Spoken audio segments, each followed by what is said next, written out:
Hi, I'm Laura from YoungWritersWorkshops.com. I'm going to talk about how to teach a writing prompt. Writing prompts, although it can mean anything that you give to a student to respond to and write, is generally referring now to something that's tied to a state assessment. The writing prompts that are most often taught are used to prepare students to take a high stakes test.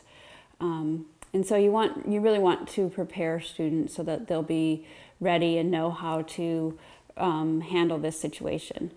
Model for your students how you analyze the question. So using a writing prompt that you've generated or that you get from your district, demonstrate how you would read the question. How would you analyze it?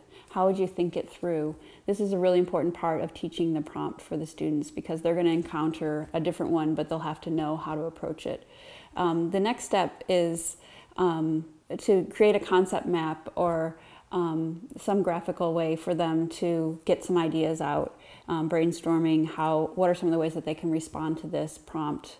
Next, model forming a thesis statement, the body of their paragraph or the body of their response, and a concluding statement.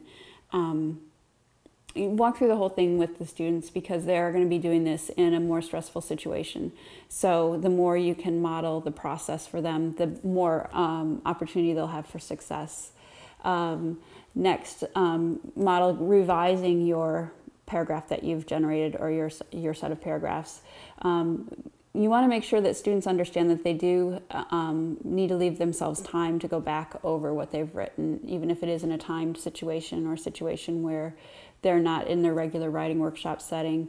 And then have them practice this over and over. The more practice they have in responding to prompts, the more likely that they will do well. So those are some ways that you can teach a writing prompt.